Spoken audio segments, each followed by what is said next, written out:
You guys know I have to begin with a question. And I need you to be honest this morning. How many of you have ever fallen asleep at church?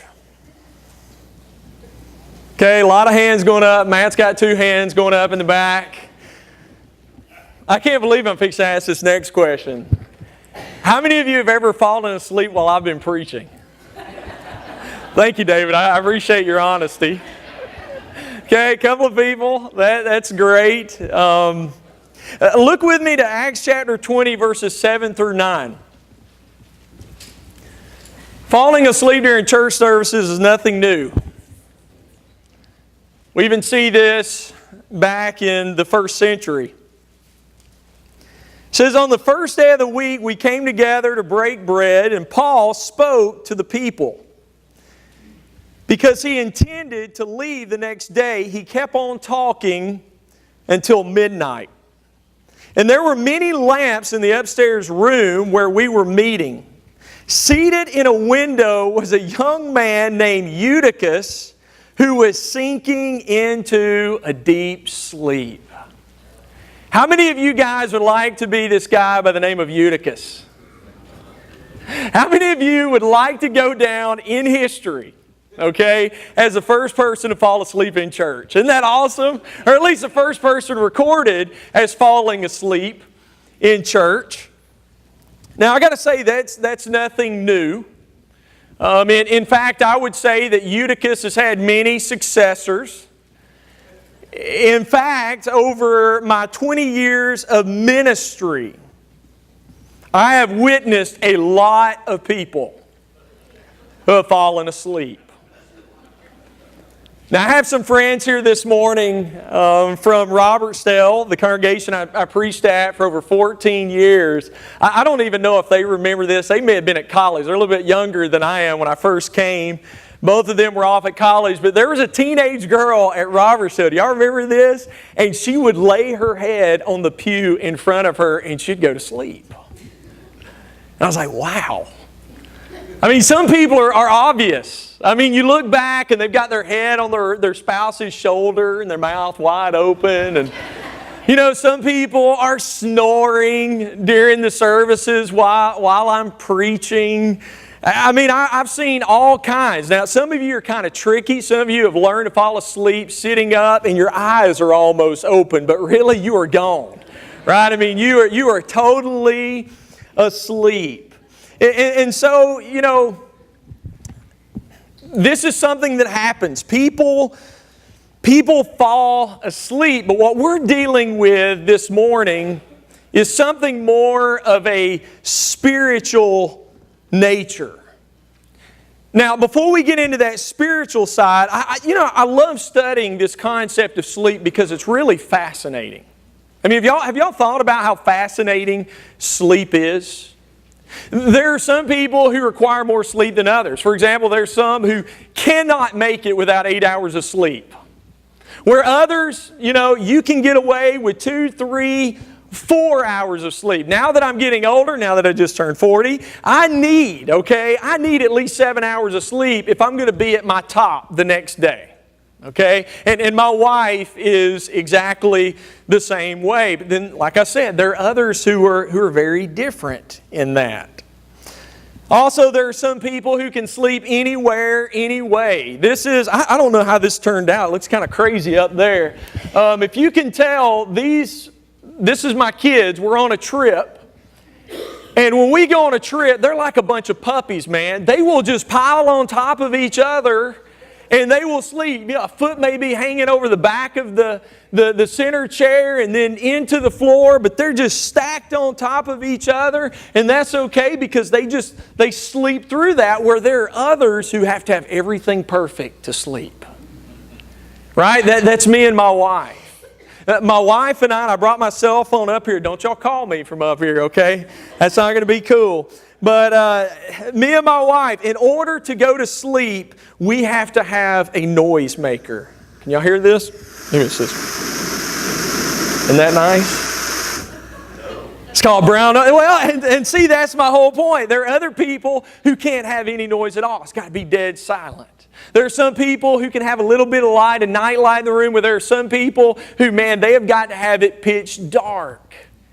And so it's just amazing how different we are when it comes to our sleep. There are, also people that make noises when they sleep. Any of you married to someone like that? Any snorers in here? I imagine David Barton snores. Any snorers? Okay. I remember when I was at Faulkner, I had a roommate that I am telling you, when he fell asleep, it sounded like a log company pulled into our room and they were cutting down trees. And something else that was fascinating is the boy could fall asleep in mid-conversation. I'm telling you the truth. We called him Big Red. He was a big guy, had red hair, and he would start talking to me as we were, I was in a bunk, he was down here, and we'd be talking, at night, and then all of a sudden in mid-conversation, he is snoring. Some people snore. How many of you puff? Any puffers in here? Okay, got a few puffers. Y'all don't know what I'm talking about? Your spouse hasn't told you if you're a puffer. Jeanette's told Daryl he's a puffer. My wife's a puffer. You're laying there and all of a sudden this is what you hear. Yeah, all right, I got some hands back here. Isn't that crazy? I mean, our sleep is so different. Some have got to have it just right. Some don't. Some snore. Some don't. I mean, sleep is just something that's crazy. It's fascinating when you start really looking at it. Something else that's really cool is the fact that you don't know when you're asleep. Do you realize that? Just like the other day, I told you that I was driving down the road when I was in Cornerstone and I was really tired, and before I knew it, I was asleep, driving someone off into the median as I'm crossing lanes, and I had no idea I was asleep until their horn woke me up. And so to me, sleep, as you think about it, it's really fascinating. And in this text that we just looked at, is really fascinating. Not just from the aspect of here's a guy who slept in church, but we get a glance at what the first century church was like. Right? Here you have the first century church and they are meeting on the first day of the week. And you say, why were they meeting on the first day of the week? Because they were celebrating the resurrection of Jesus. Jesus rose from the grave on Sunday. And so they were celebrating that as we were celebrating this morning around the Lord's Supper, the death, burial, and the resurrection. But not only were they coming together to celebrate that, Paul was there and he was preaching. And Paul was a very well-known guy. People loved to hear what Paul had to say. They would just pack it in. That's why, as you read this text, they're evidently in this 3-story house. They're evidently in the home of some rich Christian, and you kind of imagine this. Picture it in your mind. All these people are packing into this house. And it says that they were worshiping under lamplight. And so you just get this vision, right, of this all these lamps in the house, and the reflection of the lamps are on Paul's face, and you can see his intensity and his urgency as he is trying to tell people about Jesus and teach them how to live for Jesus, because he realizes he's never going to see these people again. But they are packed in this house. And what happens when you've got a room that's really packed? It gets warm. It gets hot. And so here's Eutychus, this young man, and he is sitting in the window, probably the best seat in the house, right? There may have been some sort of breeze that was blowing through, and so he's got maybe this cool breeze blowing, and the lamplight is kind of low, and it's getting late because Paul's been preaching till midnight, which that blows me away. If I were to announce I was preaching till midnight next Sunday, this place would be empty. Right? David would be here. Yeah, okay. Excellent. That's great. So anyway, thank you, David. Where am I at? So you've got this whole scenario where they're in this house, and this guy, man, he is starting to doze off because the situation is perfect. Paul's been preaching for a long time. It's getting late. The lighting's low. He's got this cool breeze blowing in, and people don't notice it, but Eutychus has fallen asleep. And as you continue to read, he falls out. Do you realize that? He falls out and he hits the ground below. And everybody sees this and they rush out, including Paul, and they get down there and this kid is dead. I mean, he dies. And so Paul has to heal him and bring him back to life. Can you imagine that being in your eulogy? You know, he died because he fell out of a window sleeping in church. Wouldn't that be terrible? I mean, but he dies, and Paul brings this young man back to life. And then what I love about this next part, guess what Paul does after that?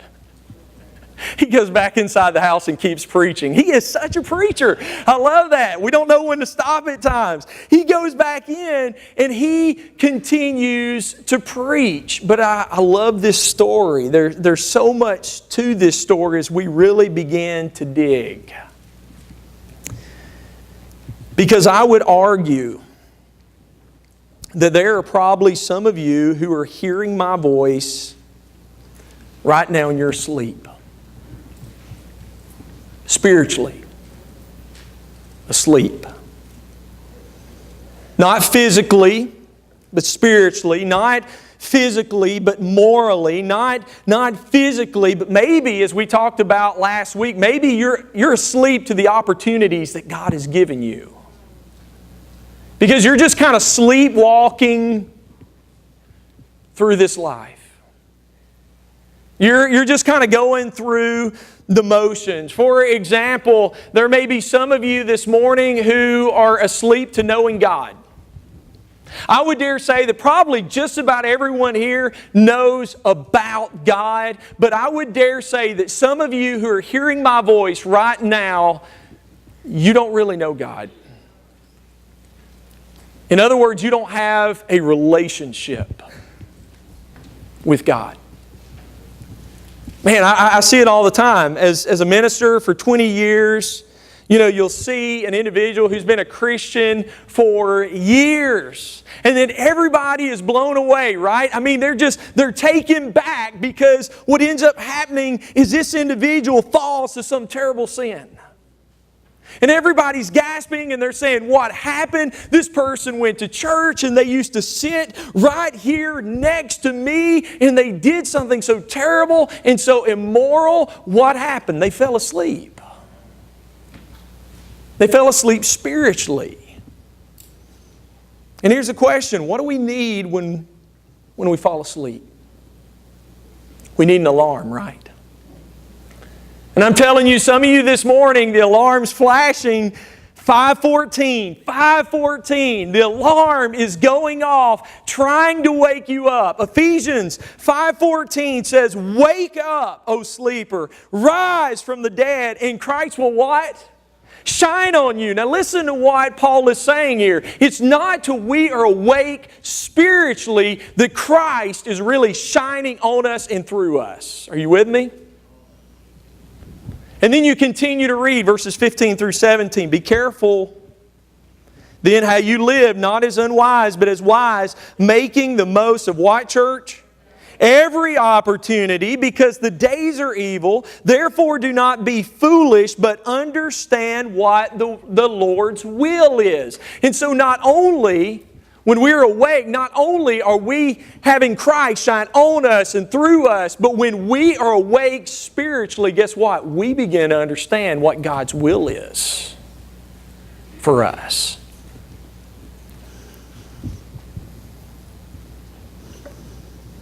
We need to wake up. We don't need to sleepwalk through this life. In fact, let me ask this question. How many of you are sleepwalkers? Any sleepwalkers? Okay, we've got a few. I don't blame you. It's embarrassing, right? I mean, my daughter Lena, she's been guilty of that when she was younger. Scared me to death one night. I was laying in bed and she sleptwalked into my room, was standing over me just like this. I opened my eyes and there she is, and man, I jumped. I mean, it scared me to death, and I had to walk her back to her room. But I did the same thing when I was her age. I remember my sister was home from college. Her and her friend that were there, they stayed up late. I'd already gone to bed. Well, all of a sudden I come walking into the living room where they're watching TV, and I just stand there. My sister looks at me, and I've got this glazed look on my face, and she says, "Slate, what are you doing?" I look at her and I said, come here, I got to show you something. She's like, okay. And so anyway, her and her friend, they get up, they follow me back to my room. I walk into this dark room and I walk over into a corner, and I'm in the corner, okay, of this dark room. And Pasha goes, "What are you doing?" I said, "Come here, you got to see this. You got to see this." And finally it dawned on her, I'm asleep. I have no clue what's going on. And the next morning when I get up, she goes, "Do you remember what you did last night?" I was like, "Oh no." And I was like, "That's so embarrassing. You had your company here." But you know, that's the thing, right? I mean, it's embarrassing. Why? Because when we sleepwalk, we do things we're not really wired to do. Well, get this. When we are following evil, when we are engaged in any type of evil, what we are doing is something that we are not wired to do. Do you hear me? We're not wired to do that. In fact, I don't know if you realize this or not, but God did not design hell for you. He didn't. He didn't prepare. He didn't design hell for you or me. It was prepared. It was designed for Satan and his angels. Matthew chapter 25 verse 41 says, "Then the king will turn to those on the left and say, 'Away with you,'" okay? And so this is a judgment day scenario. Jesus is on the throne. He's doing the judging. He says, "Away with you, you cursed ones, into the eternal fire prepared for the devil and his angels." God did not design hell for you and me. Why? Because we have an opportunity to do what? To wake up and come to Jesus. To wake up and live for Jesus. And I pray that for some of you this morning you'll do that. You'll wake up and you will decide today to give your life to Christ. Don't put it off. You know, as you continue going through the book of Acts, there was this governor by the name of Felix, and he had a wife by the name of Drusilla, and they heard that Paul was in town, and they were kind of excited about it. They were kind of into his preaching, and so they call him in for a personal appearance. And Paul starts preaching to Felix and Drusilla, and they understand it. But here's what he says after Paul finishes: "Go away for now. When it's more convenient, I'll call for you." That's what Satan loves to do. He loves to encourage us to put things off. He loves to encourage us to not take things seriously. And not just with non-Christians. I'm talking about Christians as well. He loves to put us to sleep. He loves to make us comfortable with the, "Hey, I was at services this morning and I said my little prayer and I put my giving in the plate." And He loves that. If he can just keep us right there without really living out what God wants us to be and do, oh man, he is tickled pink. He is happy. Maybe some of you right now, you're asleep and you may not even realize it. Wake up. Wake up to knowing God through Jesus Christ. Wake up to knowing Him in a deep and personal way. Spend time with Him in His Word. Spend time talking to Him in prayer. Give Him the first day of your week. Give Him the first portion of your time and watch God bless the rest. And when you do that, I'm telling you, you'll begin to understand what God's will for you is.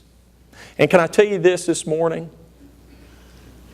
God's will for you and me, listen to me, is unbelievable. Unbelievable. But there may be some of you who are asleep right now to knowing. There may be some of you here this morning who are asleep to sowing. You know, the Bible talks about the law of the harvest, and it basically says whatever we plant, that's what we're going to reap. That's what we're going to harvest. Whatever we sow is what we're going to reap. Now, not too long ago, Danny was teaching on Wednesday night, and he was talking about how, you know, if we sow oranges, we're not going to reap pineapples. And if we sow beans, we're not going to reap corn. Whatever we sow, that's what we're going to reap. And so here's the question: what are you sowing with your life? Because the fact of the matter is this: our life is just one big seed. And so what are you doing with it? What are you doing with your life? When we sow seed and we give God the first, like the disciples in the first century church gave their first, what happens? God blesses the rest. If I give God my gifts and my abilities, God take them, use them, guess what? God blesses the rest. If I give God my treasure, if I give God the first fruits of everything that I make, what happens? God blesses the rest. Listen, we're all sowing, but what are we sowing with our lives? Because here's the thing: if we want to reap good things in our lives, then we have got to be what, church? Intentional. Intentional about sowing good things. Like coming to church. I got to tell you, one of the things that irritates me is when parents decide not to come to church. And guess what? Their kids don't go to church. And they don't have that option. I mean, they're young and they're small and maybe they can't drive, and so they don't have that option. They don't have a chance. And I just want to take some parents and say, wake up, are you kidding me? I mean, who do you think's going to get your kid into heaven? What do you think's going to get your kid into heaven? School? Sports? The government? Entertainment? You need to get your kids here. But not only here, you need to be teaching them at home about who God is and what He has done for them. Parents, let me tell you, we got to wake up. Because one day we're going to wake up and our kids are going to be going off in a direction which God did not intend them to go down. And let me tell you what it will do to you. It will break your heart. I see it all the time. And parents will say to me, if I had only done, and I realize that our kids at some point, they have to make a choice. I'm not taking that responsibility out of their hands, but while they are young, parents, you have a responsibility. Wake up to it.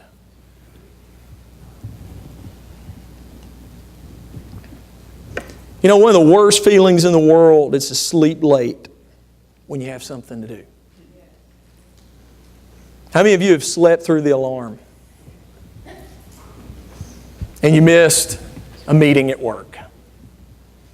Or how many of you slept through the alarm and you were late for school, or you missed a test and it's just like, man, oh, how could I do that? I missed it. In a similar sense, I'm afraid that some of us are going to get to the end of our lives and God's going to say, you missed it. You slept through it. Man, I had this plan for you, and I had this opportunity laid out in front of you, and I had this, man, really big things for you over here. You were going to encourage this person, and you were going to teach your child this, and you were going to do this for your spouse, and this is what I was going to do to it. You missed it. You slept right through it.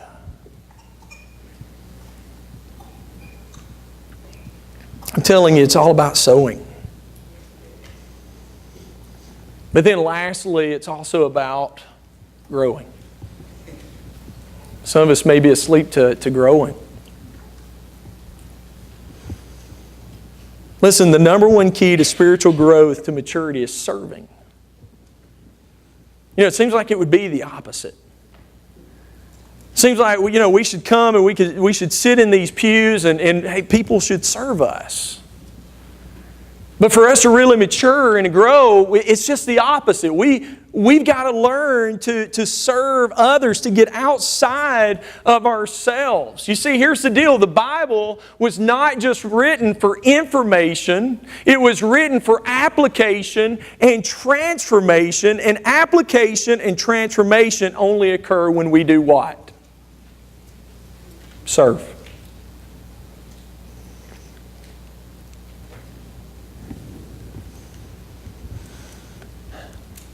We're not here to sleep. We're here to serve. And the question is this morning, in what way are you serving in the context of the church?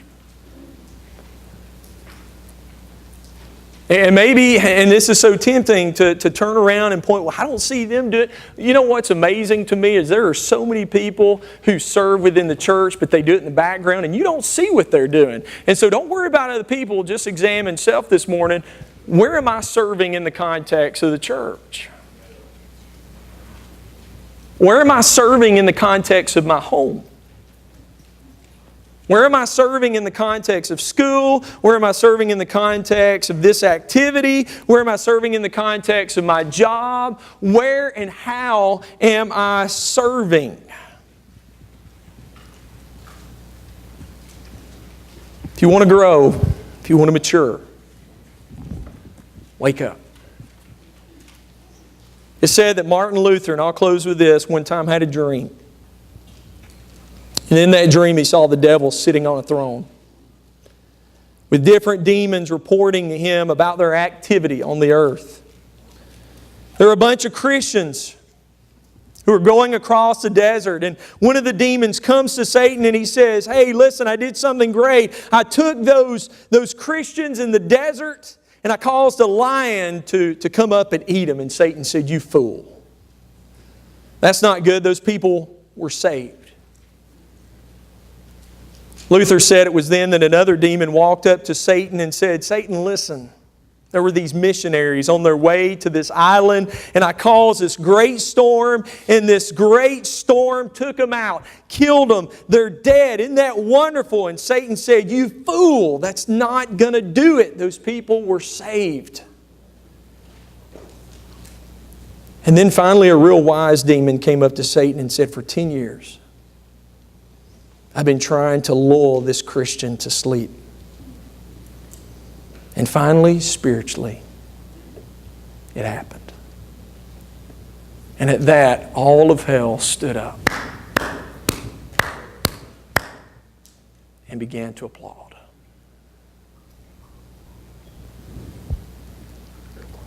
Are you awake this morning? Are you asleep? This morning, we want to offer the invitation. One of our elders will come down front, and maybe you just want to come forward this morning and say, I need prayers. Sometimes just the world itself, the things we're surrounded by, the things we're going through, those things can lull us to sleep. And if you need prayers as a Christian for strength, we'd love to pray for you. We also have a room in the back. One of our elders will meet with you if it's more of a private matter. But this morning, we want to encourage you in whatever way that we can. Today it may be that you're not a Christian. And I hope today that you've awakened to the fact that you need Jesus. Without Jesus, we can't be saved. He is the one and only way to the Father, and He's made that way through the sacrifice of Himself. He laid it out on a cross. He shed His blood for you and me. And today, through His blood and the contact with that blood through the watery grave of baptism, today you can come to Jesus. And it may be that some of you today wake up and you say, you know what? I'm ready to make that step. But whatever the case may be, we want to encourage you. We want to pray for you. Come today as together we stand as we sing.